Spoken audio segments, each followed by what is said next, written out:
राजनी नगरीत भक्तीचा माळा फुलला, शोभायात्रेत जनसागराचा महापूर, 3.5 शक्तीपीठ देखावा, राजनी गाव ठरले आकर्षणाचे केंद्र.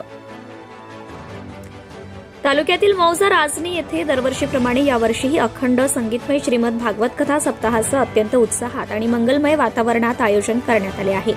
या सप्ताहाची सांगता भव्य शोभायात्रेने करण्यात आली, ज्यामध्ये विविध कलागुणांचे प्रदर्शन आणि झाकींनी भाविकांचे डोळे दिपावले.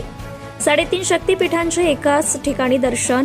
या सोहळ्याचे मुख्य आकर्षण म्हणजे उमेश ठाकरे आणि त्यांच्या वारकरी ग्रुपने साकारलेला 3.5 शक्तीपीठ मंदिर देखावा.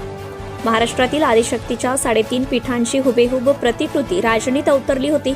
गेल्या अनेक वर्षांपासून सामाजिक आणि धार्मिक विषयांवर नाविन्यपूर्ण देखावे सादर करण्याची परंपरा उमेश ठाकरे व त्यांच्या ग्रुपने यावर्षीही जपली आहे. हा देखावा पाहण्यासाठी पंचक्रोशीतील भाविकांनी मोठी गर्दी केली होती. छळ नाटकाने वेधले प्रेक्षकांचे लक्ष. कलेतून प्रबोधनाचा जागर. भागवत सप्ताहाच्या निमित्ताने आणि जनजागृतीच्या पर्वावर श्री गणेश तरुण नाट्य कलामंडळ राजनी यांच्या सौजन्याने संगीत छळ अर्थात व्यथा एका संसाराची या 3 अंकी नाटकाचा प्रयोग सादर करण्यात आला. नवीन वर्षाच्या स्वागतानिमित्त आयोजित या नाटकाने प्रेक्षकांना मंत्रमुग्ध केले. मान्यवरांची उपस्थिती आणि रंगमंच पूजन. या नाट्यप्रयोगाचे उद्घाटन मान्यवरांच्या हस्ते.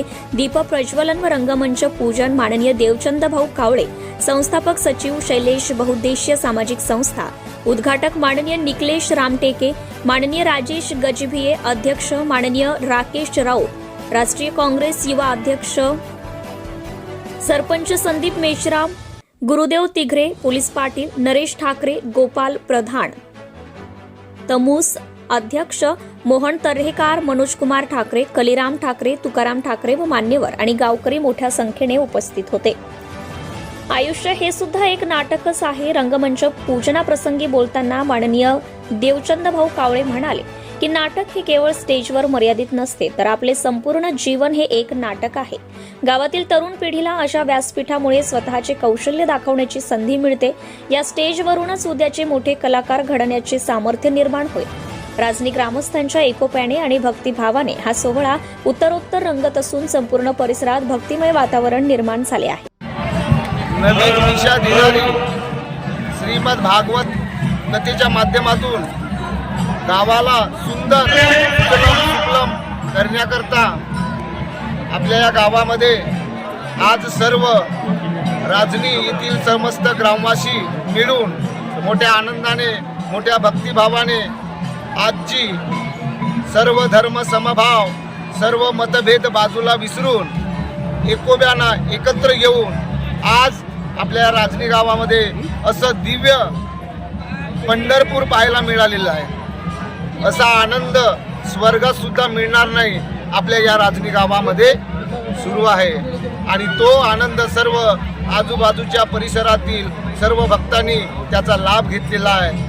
हे आपल्यासाठी मोठ्या मोलाची गोष्ट आहे. या राजनी गावामध्ये छोट्याशा गावामध्ये एवढा महिमा जो होत आहे तो राजनी येथील सर्व गावकऱ्याच्या सहकार्याने हा चांगल्या परीने पार पडत आहे.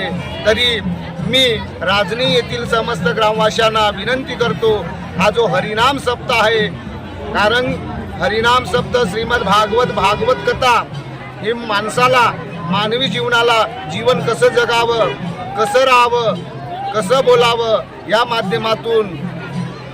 या माध्यमातून लोकांना उपदेश केला जाते. आणि तो मार्गदर्शन केल्यामुळे लोकांच्या मनामध्ये परिवर्तन या सप्ताहाच्या माध्यमातून झालेला आहे.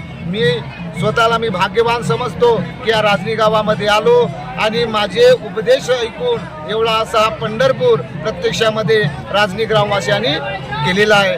मी धन्यवाद देतो. आज या ठिकाणी दीप कलश यात्रा झाली. असा हा सुख सोहळा, हा आनंदाचा वातावरण स्वर्गामध्ये नाही तर मृत्यूलोकामध्ये. मृत्यूलोकी काला वैकुंठ दुर्लभ. मृत्यूलोक आपण ज्या ठिकाणी वास्तव्य करत आहोत त्याचं नाव आहे मृत्यूलोक. आणि या मृत्यूलोकामध्ये आपण आज मोठ्या आनंदाने मोठ्या श्रद्धेने भक्तिभावाने आजचा हा जो सुख सोहळा आहे तो सुख सोहळा आपण या ठिकाणी पाहायला मिळाला. एवढंच मी बोलतो आणि इथंच मी थांबतो. जय Gurudev. Subscribe now and press the bell icon. Never miss an update.